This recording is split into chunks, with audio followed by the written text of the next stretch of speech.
evening. I'm Ellen Eisman, a library trustee who wants first and foremost to thank all of you here who've supported the annual fund, which has just been kicked off. But I'm here primarily as a fan, a longtime one, of Adam Van Doren, the author most recently of The House Tells the Story, Homes of the American Presidents.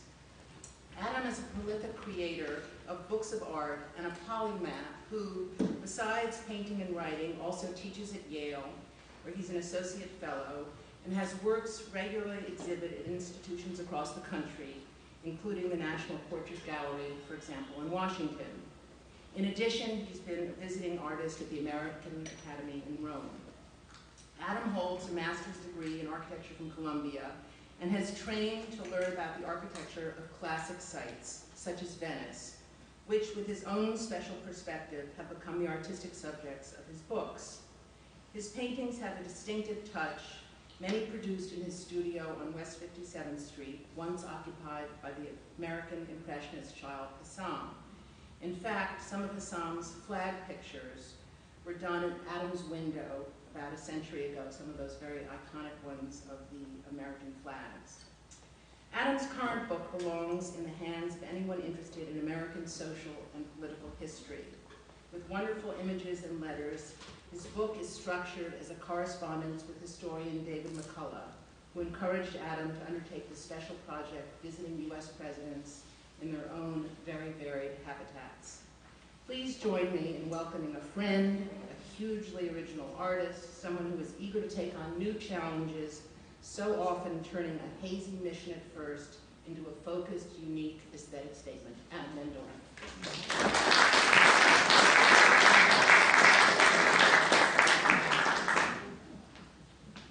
One slide on here, so there's something to look at. Good evening. Thank you, Ellen, for the wonderful introduction. Ellen has been so great. She's not only encouraged me to do this evening, but we've done some other events at a couple other places in New York, and it's always a pleasure to share her enthusiasm for my projects. Also want to thank Sarah Holliday, is she here? How are you? For helping organize this event. It's a great series, as I'm sure many of you know who are members here. And what a perfect place to talk about American presidents. I was thinking about it. This was 1754 when the library was founded. That means that it's been around for the entire history of all the presidents in the United States. So there you go. I want to just briefly say that this, apropos of David McCullough, this project was hatched in the Yale Club, another fine institution here in New York. David's been a friend of mine for a number of years, and he's always taken up projects for me to do, being the generous person that he is. And we were sitting down one day for drinks in that great second floor hall lounge, if you know that room. And he said, Adam, have you painted the houses of the presidents? And I said, no. He said, well, I think that would be a great project for you. It combines your interest in history and art and painting, certainly. Give it a thought. So I gave it a thought for about 30 seconds, and I said, well, David, let's do it. Sounds like a great project. And of course, you're going to write it, aren't you? And he said, no. I've got my own project, which became The Wright Brothers, which maybe some of you have read, was a bestseller the last couple of years.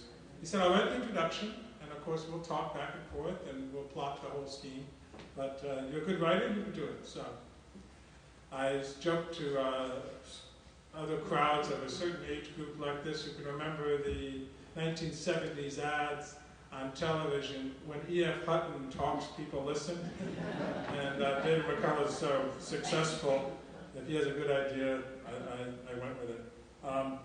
Essentially, the book is conceived by criteria that he and I had set up for which homes to do. We didn't do all the homes. It's too many because I was going to go, and what I did do was go to each of these sites and spend 3 or 4 days very often immersing myself at the place and painting on plein air these homes. So it really wasn't practical to go to 43. I'd still be at this, no doubt. So we picked 15, and we also decided that it was going to be non-political, he being sort of a moderate Democrat, and but not rabid, but enough that we weren't going to get into any of that, who the president was. I should also, before I forget, I want to make sure I'm not going to blame the microphone for anything that goes on. For those of you who follow the debate. Then, what was I going to say? And then the other criteria was that the home itself be, for the most part, architecturally interesting, so you'd want to paint it, you know. I mean, some presidents lived in very uninteresting homes. And then the trick was also that presidents lived in, like perhaps some of you here, in more than one home. So which one to pick? And we tried to come up with a house that revealed as much of the character, or as much, you know, more of a character of that president than, let's say, a house you just spent a few years in. And lastly, a large part of the book is my illustrated letters to David McCullough about my experience doing this project, and they were reprinted in their entirety with my handwriting, my illustrations, which you'll see some of them here, certainly in this presentation. It was fun to do it for him because he and I both write letters, perhaps a lot of you here still do, and he still does not, he doesn't have a computer, and he's typed everything that he's ever written on the same since 1961 on the same typewriter that dates in 1941. So, and he and I enjoy joking about the fact that when we write a letter to, let's say, someone in Boston, we write out Boston, Massachusetts, because we like the handwriting exercise that requires. And so, anyway, hopefully you'll have a chance to see him at some point. He comes around. So, without further ado, let's go to this. We're not going to do every single one of these, but we do a good chunk. This one, of course, is Mount Vernon. And just for those who are interested in the artistic end of this, some of these paintings were done not in the more recent way to paint, let's say, oil or watercolor, where you just go on a white surface. This is already a piece of paper that has a tint to it. And this is a traditional technique that goes back many hundreds of years, but it's not really used that much anymore. But they call it a ground if you do oil painting, where you do a sort of a neutral color and bring out the whites and highlights out of it. So you'll see the white, the brightest white is done in this case in gouache, because watercolor white doesn't stick that well. But the trick is not to use too much of the white, otherwise it's snowing when there's a blizzard, and I had to learn that the hard way. But anyway, here's a shot from the front yard of Washington's house. Let's go to the next one. That's me. All right, I'll do that. This, again, showing that tinted paper and the touch of white.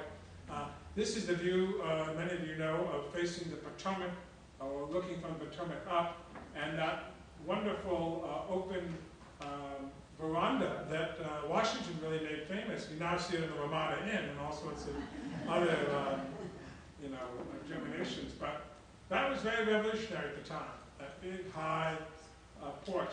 And not many people realize that George Washington was almost as obsessed with building his house as Thomas Jefferson was with Monticello. Jefferson certainly gets all the credit, and it's due to him on how he spent his time in Monticello, but Washington was very much an aesthete and was very concerned about every aspect of his house, down to the wallpaper, the wood on the mantelpiece, the renovations that were done, the red roof, the cupola, lots of letters going back and forth. I mean, you might very well ask, how in the world did he have time to do that? But he inherited this from his wife, family, Mary Custis, and he's very involved in making it as we know it today. This is a series of the small buildings on the site, which have the smokehouse, the tannery, the, I don't know what else. And what's that? Blacksmith, good. Again, that red roof that is consistent throughout the property. And this is sort of like a wonderful small village that's fun to walk around. I'm sure many of you have been here. But I took the moment in the hot sun to do this. Now, here's an example of what you'll see throughout the book and in this presentation are these, for lack of a better term, illustrated letters, which have some tradition.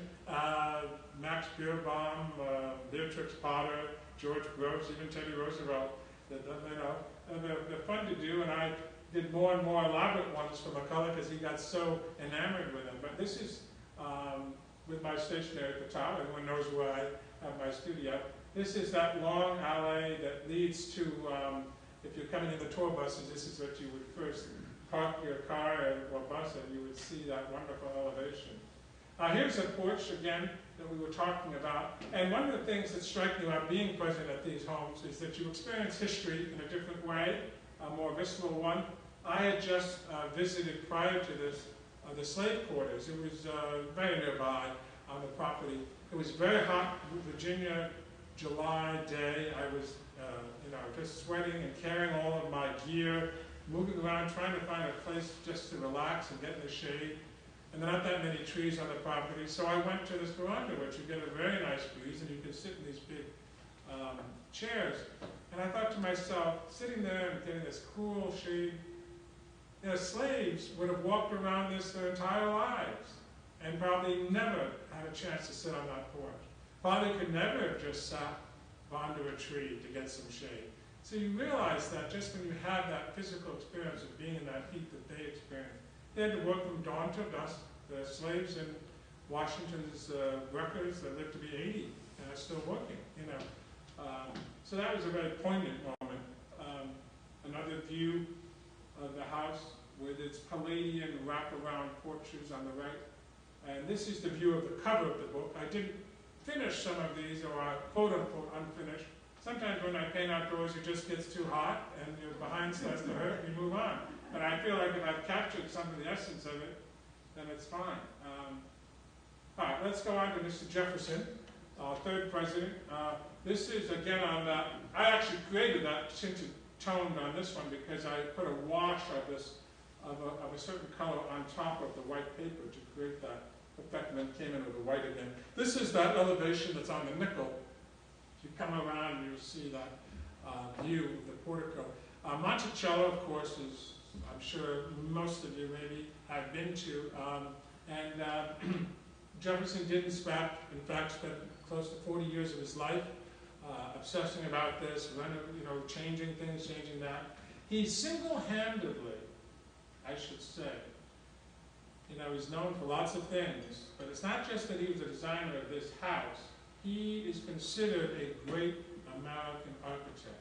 With the 6 or 7 buildings that he did, he transformed architecture in America forever. Now that's quite something.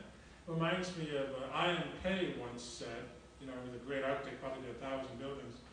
He was so impressed with Louis Kahn's work, he said, I would have given all of my projects for one Louis Kahn building. But in this case, Jefferson did this, but he also did the University of Virginia, which is a masterpiece. He did, I think, the State Capitol and another smaller building that he did to get away from this building, because he was already a celebrity. People would come and bother him. But his combination of Georgian vernacular brick with the classical white trim of European Palladian architecture, and that amalgamation really is what makes it so American. This is a side view, again, done on a tinted paper. I want to show that interesting array of form and plasticity, if you will, of see how complex the design really is. He incorporated a lot of whimsy in the building, as you'll see when we get inside in some drawings. This is a vision from the front that's less famous.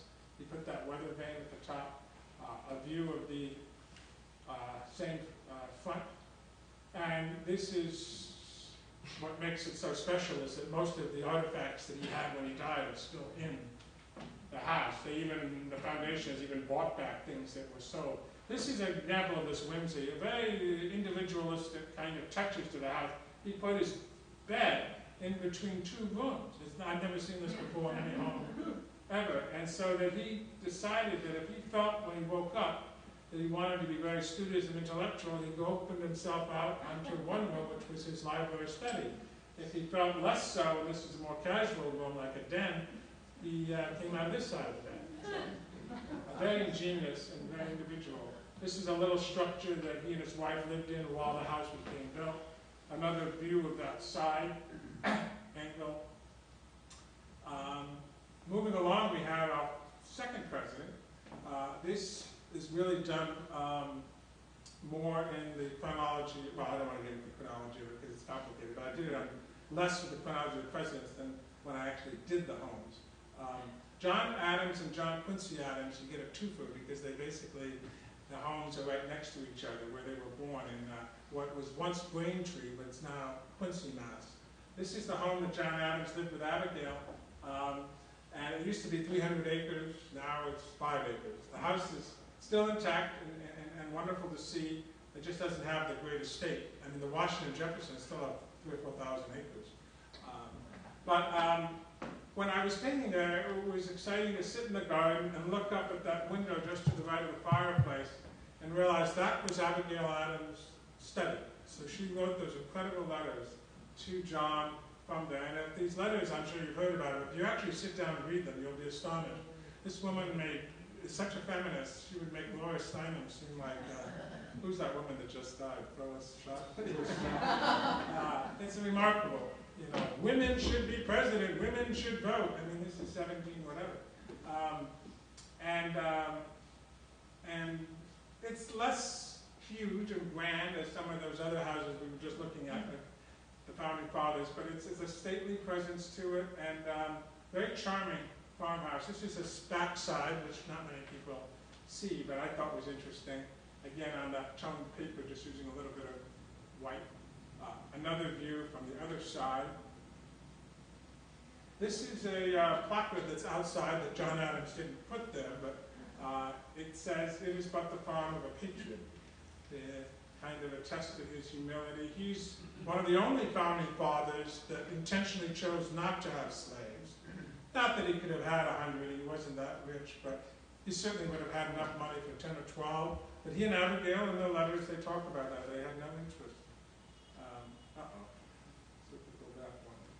These are just some fun drawings I did for McCullough that he got a kick out of John and Abigail and John Quincy. John Quincy is, I guess, slightly underrated. He's overshadowed by his father, but a remarkable man, an incredible intellect. And I've spoken before about this, that if you see a letter that he wrote in the age of 9 to his father, and the handwriting and the things that he's saying, you would be flabbergasted. You know how old he is because he dated him. And he says to his father, you know, "Dear Dad, I'm so sorry that I haven't finished Cicero yet, but I'm working on Plutarch's Lives, and I'm just about done the 3rd book of the Latin and the 4th book of the Greek, and I'll have it done by Christmas when you come home." And, you know, this is a 9-year-old. These are some of those, not lavish furnishings, but very nice ones. This is a little writing desk that John Adams used when he was a lawyer. And I don't know how many of you know that John Adams was actually the defendant of the British at the Boston Massacre. Of course, I'm sitting at the New York New York Society Library. Of course, next time. No, but he was the defender of the British in that Boston Massacre that Paul Revere made famous in his print. Another view with all the vegetation and the trees at the entrance. Oh, moving along. Get you guys out to your fancy restaurant now. Teddy Roosevelt. Now, he has a house very near here. Actually, he has one house very near here, downtown. But, as some of you know, that house is not the actual house he was born in on 21st Street or something. The National Parks runs it, but it's actually a replica. I don't think they publicize that too much. So I didn't have any interest in that. I wanted to go to a house that was really indicative, and so did David. This is a house in Sagamore Hill, in Oyster Bay, Long Island, which has since been renovated when I was even there, $6–7 million. That's a wonderful shingle-style house. That Teddy Roosevelt was also a man of tremendous taste. He loved art and poetry and architecture, hand-selected these architects who were one of the great architects of this so-called shingle style. I should say that he was such a reader of poetry that he alone was the discoverer of the poet Edward Arlington Robinson, who was completely unknown. And Roosevelt read about him in these obscure poetry journals and wrote to him and says, "I want to give you a job so you can make a living and keep writing poetry." And he got him a job at the customs office in New York, and within 6 months, Robinson said, "I can't do it, I just want to write poetry." So, but anyway, it's a striking home, and it's a masterpiece of design because it's got all these gables and asymmetries, but it holds together, and it's a beautiful house. You see the so-called McMansions today with 50 gables, and it doesn't work. They don't know how to integrate it. But in the hands of a master, and I've forgotten the architect's name, I'm afraid, it was a firm. This I did to show that kind of incredible shadow on the house from a tree that I discovered was planted when Roosevelt was there, so I wanted to accentuate that. Another view with an illustrated letter to David, and I even added an architectural plan of the house, which you appreciate. This is showing the one of the libraries that Teddy Roosevelt worked in, and you know, he was a great hunter, so there's a polar bear or something that he's killed, you know. Founder of the national parks, or one of them, but he certainly did a lot of hunting. And here's a view of the front hall where you see these elephant tusks at the end leading down to a step down to another room, and then all these other animals he killed. Now this is a funny story that McCullough got a big kick out of. I was sitting painting outdoors, and this is what happens when you do things on site. You know, history happens. I was sitting there painting, and then somebody comes behind me, and I was like, oh God, you know. I'm used to when I paint outdoors, somebody's usually saying something like, hey, you do that for a living? Or, I could do that. Or just continue talking to me and ask me questions when you know, it's irritating. But behind me, this person said, wow, good job, keep it up, keep it up. And I turned around, and there was Teddy Roosevelt. A hot sun I thought might be getting to me, but it's, as you might have guessed, it's somebody who portrays him as an actor named Mr. Foote, and he goes around once a month to round up tourists and give them a show. It's a wonderful way to, you know, expound on the history of the place. Calvin Coolidge, not on the tip of everyone's tongue as a great or exciting president, but I would say slightly underrated. They called him Silent Cal, not very charismatic. I don't know if some of you know what Dorothy Parker famously said when she found out that he had died. How could they tell? Yeah. Now, but you see, when you go visit these sites, you get an understanding of why he was not that gregarious. Because I went in the dead of winter when I went to the house in the middle of Vermont, Plymouth Notch, Vermont, which has 12 houses, and even some Coolidge descendants. There's nobody there. So you don't really talk to anyone besides your family or some farm animals. This is the house that he moved to, which is across the street from the house he was born in. This is a stove from the house and a historical placard. That brown house just off the main one on the left is where he was born in this, whatever that was. I don't want to get at the date without looking at it. But the main structures was the dry goods country store that his father ran, and then they lived in the little house to the right. And he just moved across the street at the age of 10 to the house that you just saw. This is a wonderful little scene. I don't know how many of you know this, but Coolidge becomes president because Warren Harding dies in office. And being in those days without phones and internet and you know, Greyhound buses, there was no way to find this guy after the president had died. He was up in Vermont, and they track him down. His father actually gets somehow a message and goes up to the loft where Coolidge is sleeping, and I guess he says something to the effect, you know, you're president. So what was amazing is this little scene depicts in a painting that's well known. It wasn't even photographed this moment, they had cameras, but they gave him the equivalent of a mini inauguration, and his father is the one that inaugurates him in effect, because his father was a justice of the peace. So he could do the honors. Isn't that amazing? So that's his father. I took a picture of my son right next to that same moment. You can still go there and see the little kerosene lamp on the table. That's not the way it is. This is the bed where he was sleeping as a kid, and it would get down to 30 below in this town. Yes, in this area of Vermont. And there's no heating or fireplace in his room. There's just one stove in the kitchen that's supposed to radiate, you know, but if you close your door, I don't know how that works. you can imagine, that's a kind of a rough life that someone like that would have grown up in. This is again a vision of that house across the way I showed the shadows of the snow. Moving right along, FDR, cousin of Teddy Roosevelt, the house that we chose was the house that's now a well-known museum in Hyde Park near Poughkeepsie. This is a house that his mother actually owned after his father died, and Franklin and Eleanor were living in there with their mother Sarah on the second floor. So you can try to imagine the family dynamics there. Also a very formidable woman, as some of you may know, and there's a huge portrait of her right in the center hallway. So Eleanor would never be able to forget who was boss. This house was modified over many years when they got it. They made it into a much more stately house, the Roosevelts.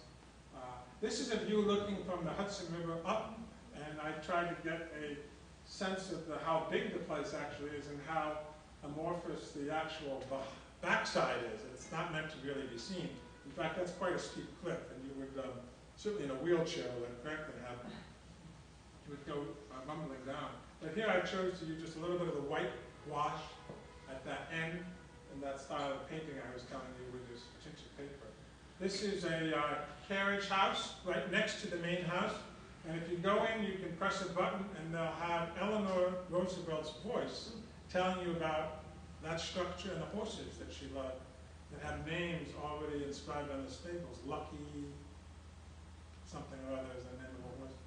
You at one point could get a whole tour guide in the main house of Eleanor's wonderful aristocratic cadence of her voice, but they don't do that anymore. I guess they have smartphones that do everything.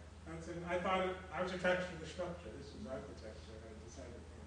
This is a view of the living room, and of course the wheelchair that Franklin would have used. You know, when you think about how the candidates in this election are so scrutinized every 24 hours, how Roosevelt in 8 years, 12 years, nobody knew he was in a wheelchair, defies imagination. If you said that was ancient Rome, okay. But this was still in our century, you know, just the last century. They somehow disguised that incredibly. Obviously, some people knew, but another view from a letter of the back, another side view of the house. This is the carriage I couldn't resist. He's in a car that was specially designed for him to be able to handle the controls with his paralyzed legs. And there's a car. You can see that in the museum. Yeah. He was very proud of his Dutch heritage that went back many generations, and of course all along the Hudson is full of towns that reflect that. But it's a great Dutch name, and he was proud of that. This is something that McCullough got a kick out of. I took a moment to do a little drawing of all the intercom buttons for the different rooms. South porch, chambers, south parlor, coat room, drawing room, that all the servants had to do. This is another side view. And I had the benefit of doing this in the fall, so there was a lot of light, no trees really. I could see everything. Harry Truman. Now, Harry Truman, McCullough tells a great story about him, that his father, McCullough's father, was a Republican and was so upset the night that Dewey beat Truman. Did I get that right? That Truman beat Dewey. So, but he remembers 30 years later when his father was feeling grumpy and said, "Oh, the whole country's going to hell in a handbasket. Why don't we have people like Truman in power?" So he went full circle. Independence, Missouri is not that much of a town worth visiting, but it has the house, and it's on a very small plot. This is a house that Bess Truman and his wife's parents lived in. And the story here that I thought was compelling is that Harry Truman leaves office and comes back to retire in the house that he had grown up, in the town that he had grown up, Independence, to live with Bess. And he had some fantasy that he was going to come and relax in peace and retirement. But he didn't realize that the times had changed since he'd been in office. What was it, how many years, 6 years, 7 years? And Celebrity culture had started to emerge with all the newsprint and everything and radio, and he was certainly a celebrity, and being the president, and the state highway system had been built. You could travel around the country, visit historic sites. So long story short, people were coming and looking for him, and they would go on the lawn and take pieces of the lawn, so the story goes. They took pieces of his house as souvenirs. And it got to be such a point, they'd stare in the window, you know, they were in a fishbowl, and they didn't have much land. This was a very small lot, houses right nearby. So he felt very upset about it, but he realized he had to build a fence, and this was to protect himself from people, not the people he had grown up with, but those were the people that lived nearby. And he had to create this barrier. He didn't have the money for it. The U.S. government did pitch in and make a nice wrought iron fence. You have to realize, too, that he was not a man of great means. They didn't even have a presidential pension back then. So there's still cracked linoleum, which the National Parks keeps in the kitchen to give you a sense that they were very, frugal. He lived off his World War I pension. But to sit there and to just look at this scene and to imagine Bess and Harry at the kitchen with a little calendar just to the left of the toaster above that left chair, where Bess would cross out all of the days that had gone, and then leave it to the day that just before she died. So that calendar is still there, and that's those wonderful things that you experience in a house. This house is full of the original artifacts. So it's so moving as you stand at one point in the back door, and there's his fedora and his overcoat, and it sends a chill down your spine, hanging right by the back door. These are some views of Independence. He used to walk every morning. He started the early morning walkers club and walked around with a group of his friends that he had grown up with. This is just a drawing I made of Margaret Truman, who was the only daughter that they doted on. She was an aspiring singer, and there's a wonderful anecdote about her, is that she came to New York to have her debut, I think, as a singer. I think she sang opera or something. And the New York Times critic who wrote about her gave her a terrible review. And Harry Truman, being the father that he was furious and wrote a letter to this critic while he was president. And he said, "I've never met you, but if I do, you'll need a new nose." And his advisor said, don't do this. He says, "I know what I'm doing. It's my daughter." It's very touching because there was such a close-knit group. The ranger that I spoke to said that she had come about 25 years ago. She lived here in New York with her husband. She came about 25 years ago. She hadn't been to the house in many years. Of course, they were long dead. But she was just overcome with emotion being in those rooms after so many years and their parents not there. The ranger really talked to me at length about that. Down the street, about a mile away, is the Truman Library that was built in 1959 or 60, whatever it is. Funny enough, Truman needed the money, actually worked in his own library, and he got a paycheck, and in those early days, in the opening, you could call the library, and he would pick up the phone. I don't know how much longer he lived after the library was founded. But, I mean, not that anybody would go to this place. This really, Independence is not on everyone's tourist list. This is another view of the house, but showing that wrought iron fence that he put around. All right, JFK. Let's see. All right, well, there are a couple of houses that are intertwined in this little essay that I did about JFK. I first went to the house in Brookline, where he was born, also on a very tiny lot, even smaller than the Truman house, a modest 2.5-story structure, and another view of that house. It's owned by the National Parks now, and there's a little flag and a plaque outside, but this fence is a house right next door. Oh, I can use this thing.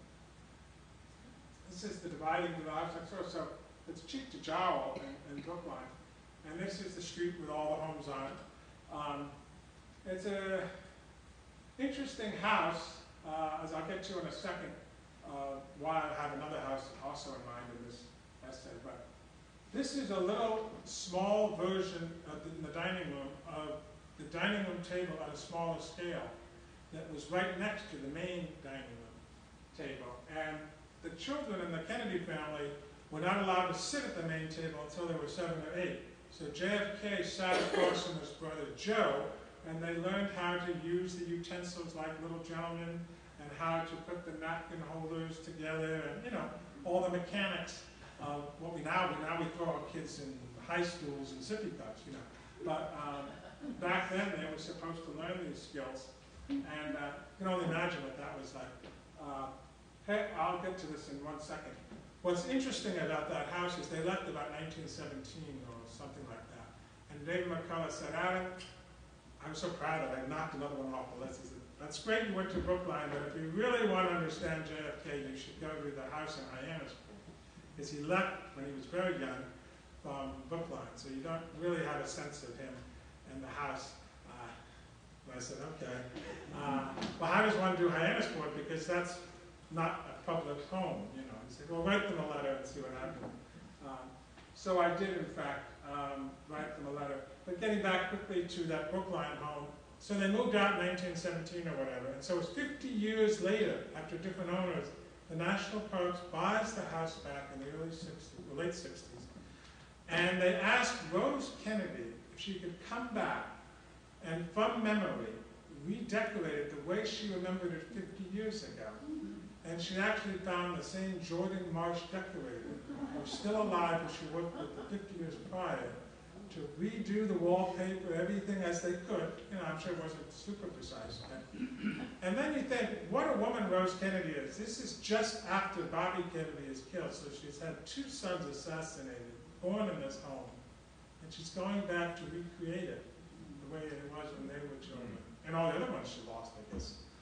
Joe Kennedy died also. So now we're heading, I'm not going to go all the details of how I got to Hyannisport access, but I did. And this is the house in Cape Cod where Joe and Rose held forth so many summers, and certainly John F. Kennedy spent many days, weeks, months there with himself and Jackie. And big rambling house, and to this day it's in the Kennedy family. And the man who showed me around, who was a liaison with the family, said, here, want to look at my smartphone? I said, oh, all right. I don't even have a smartphone. I want to show you a picture, he said. And it was just a few days after Thanksgiving holiday weekend. And he showed me a photograph of all the Kennedy, all of them, about 30 of the Kennedy cousins and whatnot, playing touch football on the lawn in front of that house. And what was so amazing is here they were doing something long after the press was following this sort of stuff. It wasn't just a publicity stunt. This is what they do. Maybe some of you know the thing. And I was very, you know, just a sense of that tradition that they keep going with after so many years. Another view of that three-gabled clapboard house. And I got a chance to do some drawings inside. The famous rocking chair where JFK sat in because of his terrible back. He held forth with heads of state on occasion in July and August. There's some famous photographs of that. The man then took me up to the attic, and that was a wonderful experience to see the very carefully collected items that the family has kept, all the different rugs carefully marked from each room, the 2 of the wheelchairs that Rose and Joe had, sitting in the window side by side. There's even a television from the 1950s that is sort of a mystery why that's up there. Somebody thought, well, maybe they watched the returns on his election there. I don't know. But this is another funny caricature showing his Harvard sweatshirt and all the big hair that he's known for. Then he took me down to the basement. He said, "You want to take a look at the basement?" I said, "Okay." I thought this could be interesting. And down in the basement was the most remarkable thing. It was a room half the size of this room, but with chairs more like movie theater chairs. He had set up, which I guess is the first home theater in America. He was showing first-run movies from the 1920s because he had a whole connection with Hollywood. I think he had an affair with Laura Swanson, among others. But whatever it was, is he was able to have first-run movies sent to him in the early 20s, and he had a projector set up, and it's still there, with cobwebs, literally. They don't use it anymore. But he could show his family and friends those movies. Extraordinarily, he made a fortune in the movies because he invested in what sounds so obvious today, talkie movies. But people told him he was wasting his money, that no one would want to see a talkie movie from the silent films. See how much we know? All right, we just got a couple more here. George H.W. Bush. Now, this is when David McCullough says, Adam, you're doing a good job. You're doing a good job. I expect you to be talking to the New York Society Library one day. However, I think it might be worth trying some living presidents. And I said, David, I'm not going to try to imitate his voice, but you know, he has a very distinctive voice. He says, I said, well, how am I supposed to do that? And he says, write them a letter, see what happens. You can use my name or not use my name. Well, you can get an address for former presidents on the internet. Whether you think the letter will ever get to them is another matter. And I wrote a letter requesting to go to Kennebunkport, where they have a nice shingle-style house in the family for many years. Actually, I wrote to George W. because I just thought the other ones were too old maybe to deal with it. And I didn't know who was running Kennebunkport. I can't track that. I wrote to George W. because his address was on the internet. And then a month goes by, long forgotten, because I figured he's never going to even get this letter. You know, it wasn't a letter that was given by a friend to me, so I didn't even know if it was really a place that gets letters. Well, long story short, I get a letter from Barbara and George Sr. saying that their son had received a letter about doing the house, but we actually are in charge of the Kennebunkport home. So we would like to give you access to it on our own. And come on up and do that. So they were very generous. They were not actually present because the house was closed. It was in the fall. It's a summer house. But I did get a chance to go up there, and this is the front view. Some of you can see it from the mainland. There's a little area called Walker Point, which is named after his great-grandfather, Herbert Walker, George Herbert Walker Bush. I then thought there was an interesting view down from the rocks looking up, and you see this very nice roofscape. The Secret Service at one point, there you go. If you think I didn't paint these outdoors, here I am with my gloves. It was very cold. And I was painting there, and the Secret Service person came out from around the corner up there and he said, just want to let you know the tide rolls in at 4 o'clock. I mean, I didn't show you a picture of the rocks in the water. And you're going to be a goner if you're not looking behind you. That actually was helpful, so I worked a little faster. This is another view of Walker's Point you can actually see that from the mainland. This is little vignettes of Kennebunkport, and another view. I must say they're very gracious people. I mean, some people are, don't want to hear about the Bushes, but if you're able to or not political enough, I can tell you that of all the people that I've dealt with in my life in terms of famous people, the Bushes get right back to you with a letter. It's handwritten, it's timely, and often very engaging. And I sent them a copy of one of the drawings. I made one just for them, and they were delighted and framed it in their house in Houston. This is another view. There's McCullough again. Well, he calls me up in Martha's Vineyard. He says, Adam, I'm heading over to see George Bush Sr. and Barbara. I pay a visit once a year to pay my respects, thank them for their service. Would you mind if I take your book with me for them to look at? I said, no, I wouldn't mind. Go right ahead. So there he is. His son-in-law took this photograph on his iPhone. And, there's a little dog. I've never actually noticed that. 2 dogs. Well, that brings to mind one little story that at Kennebunkport, I was setting up my stool, painting the front of the house, and I was wondering, why is the stool so uneven? Because the grass is very flat. In fact, there's a one-hole golf course. And I got up, and there I found it was rickety because it was sitting on a little headstone of one of their dogs that comprised a row of 8 headstones of 8 of their little dogs over the years, all with the dates, all with a little inscription, like a little deer heart or whatever, and nicknames, and it was like, whoa, that was a very human moment, if you will, and not something that they publicized. Now, George W. got wind of this and invited me to his house in Crawford. Actually, I'll try to put it together in just one episode, because I actually went there twice, but The second time I went there, he asked me if I wouldn't mind giving him a painting lesson, because he's a painter now.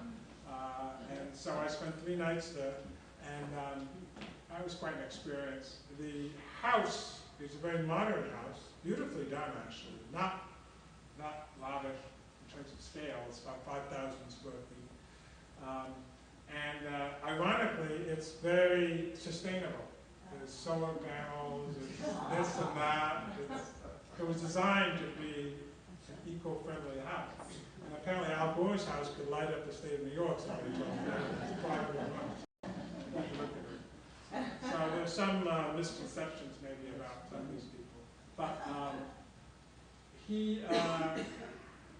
I painted the house from several different ways, getting this front porch. And this is what you see when you first arrive at this place called Prairie Chapel Ranch, about 2 hours from Waco. You drive endlessly, and you end up in the middle of nowhere in this 2,000-acre ranch, and this piece of concrete is there, and the guard lets you in. This is just a vision of Crawford, which is nothing more than a few shops, a hamburger joint. It was quite something because Bush very much was, first of all, very committed to this painting lesson that I was giving him. But he didn't, so I set up all the supplies. I won't go into all the details of that, but he was very studious. He does mostly oils, and I was giving him a watercolor lesson.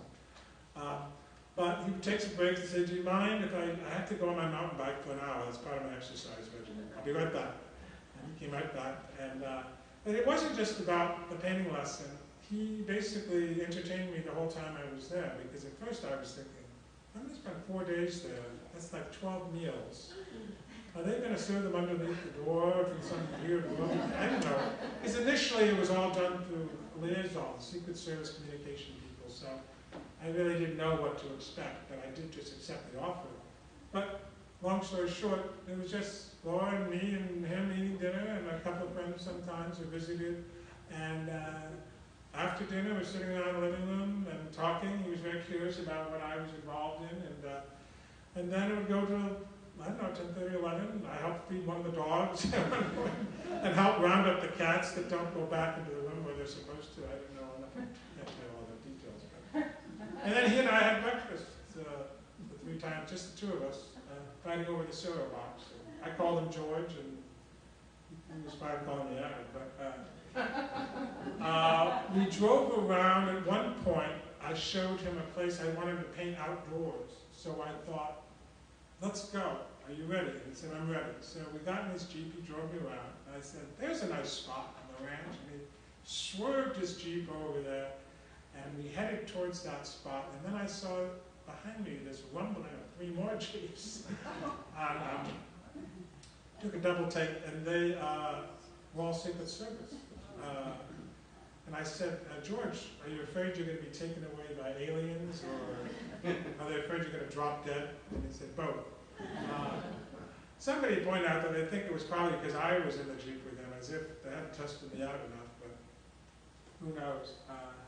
But when we found a spot, they're not in jackets and ties, they're like, garden kind of clothes, outdoor clothes, but but they receded in the bushes when we found a little spot, so that they don't become part of the action and you don't notice them, and then they come back out. It's very surreal.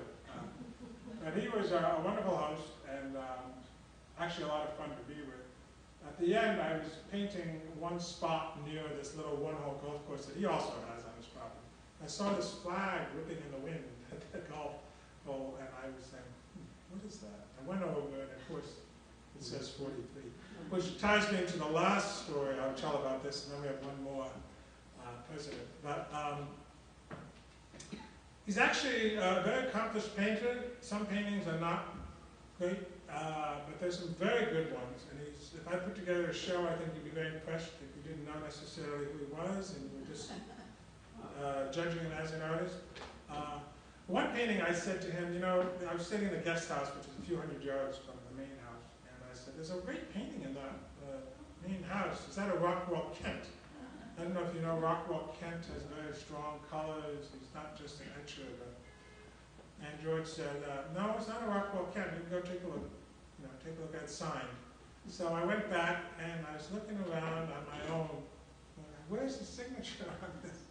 And I'm looking and I'm seeing in the corner it said 43. That's how he signs his painting. So, last one is, how are we doing on time here? Is this moving along swiftly? This is our last president. And then I'd welcome to take questions, and there are also books, if you're interested, which I will assign for you and to any of your relatives and your friends and your presidents that you may be related to. Jimmy Carter. Now, I went down to Jimmy Carter's birthplace in Plains, Georgia. He lives a mile from where he was born. His father and grandparents were also born in Plains, Georgia, as was Rosalinda's parents and grandparents. I say, so this is a man of the world. Why in the world is he still in this place with 600 people? But that's the man he is. And this is the bungalow that he grew up in. It's a National Historic Site on 300 acres. His father was very frugal. They could have built a bigger house. They didn't like to spend money. He had a decent farm of raising sugar cane and pecans and things. And it was very modest and very primitive, because those days, the 1920s or early before that, I guess when Carter was born, they hadn't brought the mass lines of electricity to all parts of the country. I think Southwest Georgia was probably one of the last spots they got to. So they didn't have the running water and all of that. So they were living like the 1700s there. And Carter's a very well-written memoir called An Hour Before Daylight, which he's very articulate about those early years. That's the book I read. I didn't want to become a master scholar on all these people, because that really wasn't what the project was, and I didn't have the time. But I chose a few books that I thought in each case would be interesting. That's a wonderful memoir. But these are some barns on the property that you can visit. But one of the things I did have an opportunity to ask Jimmy Carter, because we didn't have 3 nights together, but we arranged by correspondence to meet for an hour at his house, in a mile from this house, also a modest house. And that was, you know, I wasn't going to turn that down. And it was very nice. It's the two of us sat in his living room. And it was funny sitting almost knee to knee, because we were quite close. And I was thinking, this man was one of the most highly protected individuals on earth, you know, probably still a Secret Service. But, and he was the first president I remember being knowledgeable about when I was a teenager growing up. Nixon was too early in my path. I sort of saw him just as a cartoon character, with a big nose. But Carter, I was aware of, so it was particularly interesting to me. But I asked him about this bungalow, which is right across the street from a railroad track, and I said, what was it like growing up and hearing the sound of the train go by, you know, all the time? Did that bother you or not? And he said, well, as a kid it was exciting, because you ran out and you counted all the freight cars, which in those days could take 10 minutes, like 150 cars. But he said what was most interesting is that hobos would come off the train and they would look for homes that had special markings that hobos themselves put on the mailboxes in chalk, in their own secret language, of whether that home was an accessible home to go in and ask for handouts, or where they might give you a day's pay. The deal was back then, a man got $1 a day for labor, a woman 75 cents, and a teenager or a kid a quarter. But they would write down these symbols, and some says to the effect, don't go near this place, they're not going to help you. To, you know, come on in. And Rose, no, it's not Rose, what's her name? Come on. What's the mother's name? Lillian Carter. Was very open not only to hobos, but to blacks in the neighborhood and so forth.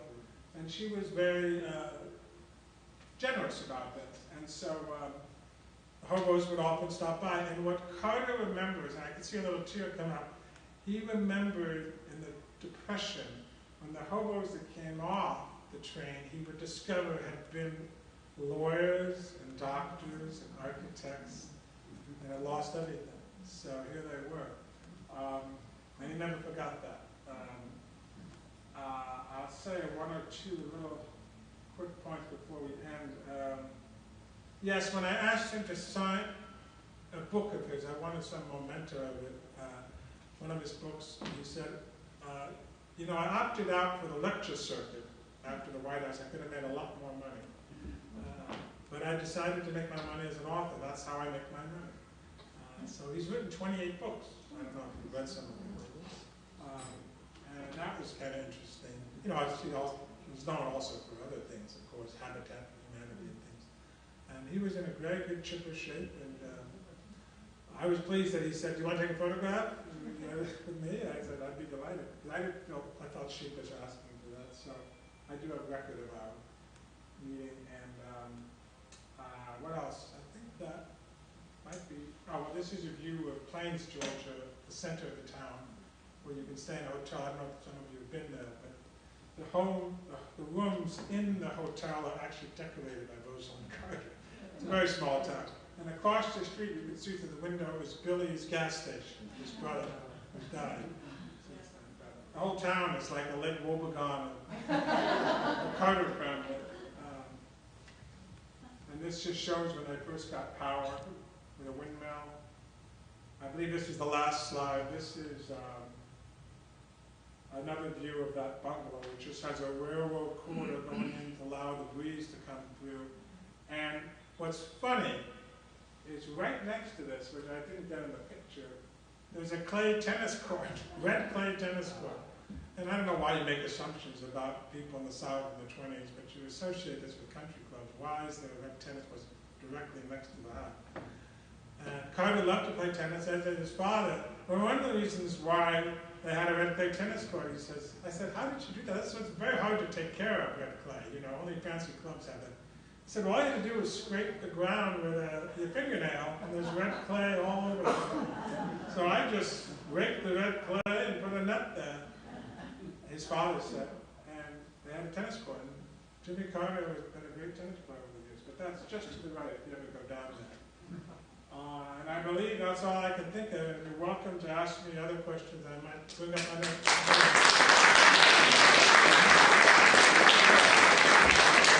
Thank you. And if the moment moves you and you have a question now, here's an extraordinary opportunity. You might never see me again. Anyway, I'll sign books too, but is there a question? Okay. More of a comment. You mentioned Calvin Coolidge.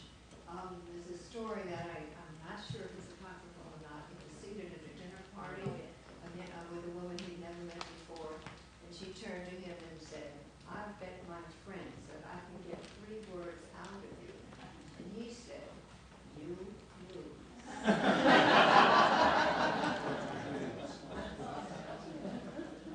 Yeah, you know, funny enough, he had, for being so taciturn, he's known to have had more press conferences than any president in history.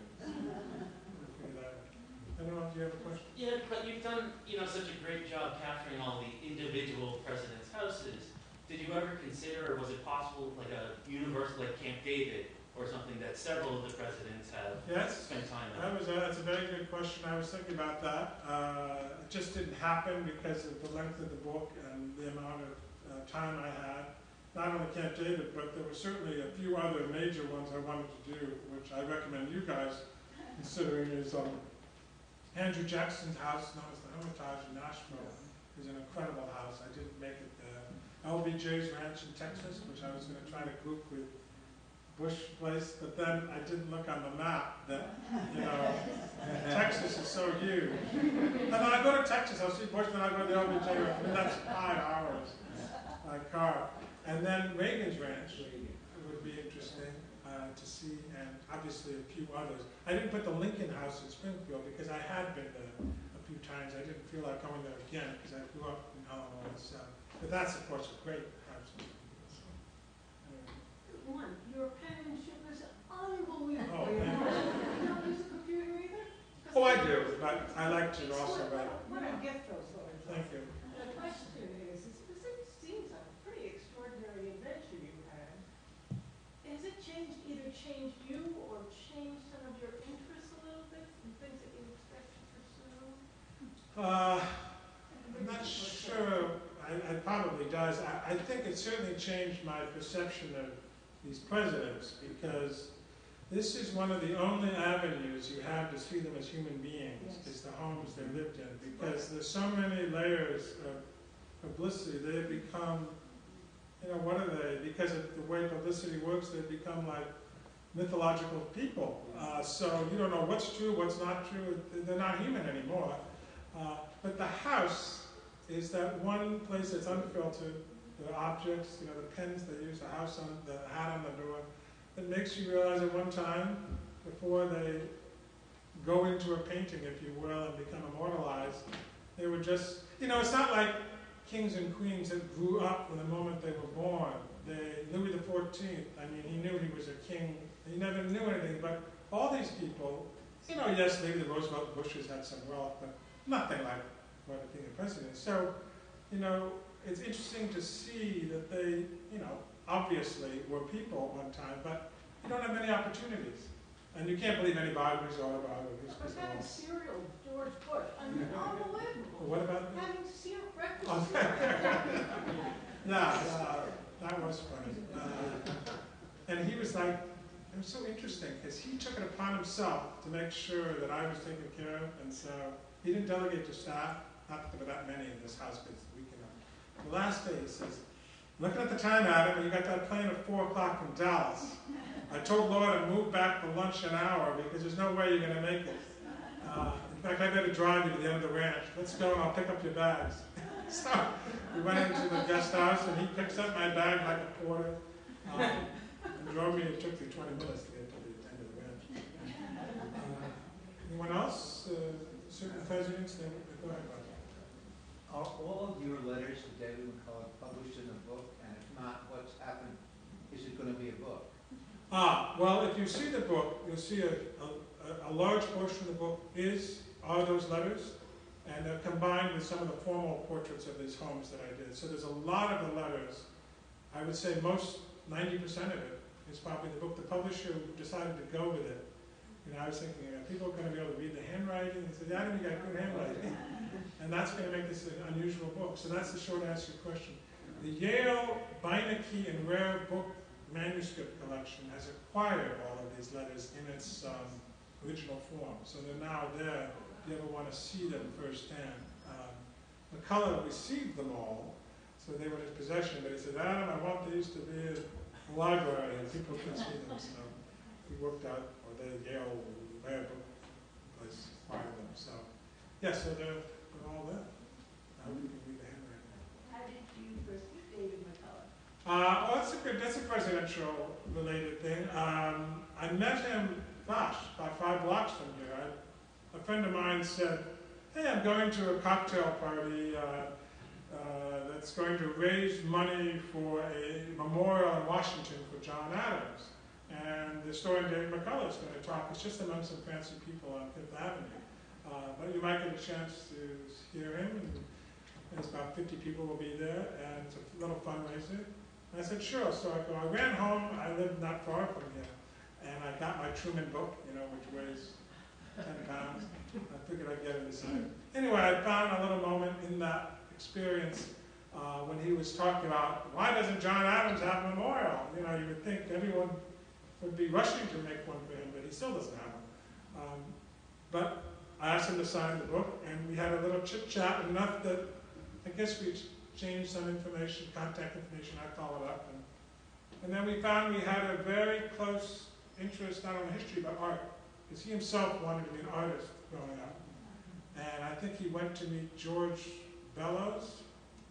Thomas Hart Benton on Martha's Vineyard when he was a teenager. And he showed some of Benton his work, and Benton was not a nice guy. Basically, he told them, he didn't have much talent or something. I don't know if that was the only reason. But he decided that he was going to paint with words. So he shifted his course, but always has remained. He's actually a very good painter. He's very modest. I think he might put out a book of his painting, but he's very accomplished. And so he has retained that interest. And so we really connect on that also. And this also a really nice man. But I'll just step back a little bit. I was very excited because when I went to see McCullough, I can't say I'd read more than the Truman book, but I knew him from that Civil War series, which I think the entire United States watched. And how do you become so famous with just the voice of a narrator? I mean, I can't think of any narrator who's become more famous than David McCullough, who was not famous before that. But that voice, which when he first left messages on my answer machine, I still have them. But he carried that entire series. I don't think it would be the same series, I'm sure many of you have seen it, without his voice. There's something about the emotion that he brings to history that comes through in his voice. So it was exciting for me to have a chance to meet him that first day. So did McCullough put some drawings in his letters back to you? No, but he, you know, he could actually, that's a good point. But he does beautiful letters, handwritten letters, when I say great handwriting. His handwriting is actually better than mine, really, first rate. If you ever had a chance to get to know him, and he invites you to a little studio where he works in Martha's Vineyard, it's the size of this table, no phone or anything. He's just simplified life and work so that he works in a little space with his books, and there's a little garden gate that leads to this little house, little shed in Martha's Vineyard, where the joke is, he says, you can't pass through this gate if you're higher than the height of the stone wall, which is inside. Meaning only grandchildren are allowed through, so they won't be disturbed. But he's got this typewriter there, and he's on to something else. I don't know what the latest book is. Have any of you read the Wright Brothers book? It's he finds stories, you know, and that's why it was so exciting to work on this, because he shared stories. You know, you can make the Wright Brothers very boring. In fact, I guess everyone else has. I mean, their accomplishment is not boring, but I don't think they've ever made. How could you not have written the book that he just wrote? Because it is one of the most extraordinary discoveries in the world. I often think, and Dave and I have talked about it, you know, here for 2,000 years, people were trying to solve this problem, and they had birds right in front of them. They had little airplanes, and they must have grabbed them out of the air. They must have dissected every bone from Da Vinci to everything. They had them, and they couldn't figure it out. I mean, I don't want to go into the details. I don't quite understand them all either.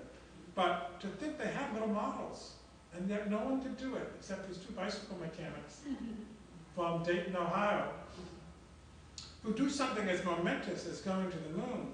But when I think about NASA, there's tables of thousands in 1969. This is just two guys that are not telling anyone because they're so terrified that the secret is going to be stolen. It's just him and the, you know, and the sister and the father, but they're not technically minded. They're in the little circle. And in fact, that's why they never flew together over 1,000 flights. Because if one of them, they both went down, the secret was lost. So there is a moment at the very end where they go in the plane together. They're now famous. Everyone knows they've discovered it. And you'd want to be in that plane to hear what those two were saying after 1,000 solo flights. They had flown with some other people, but they had never flown. What they said to each other, wouldn't that have been remarkable? I guess we'll never know. But it's going to be an HBO miniseries with Tom Hanks, so that's coming up. So I've given my plug for David McCullough.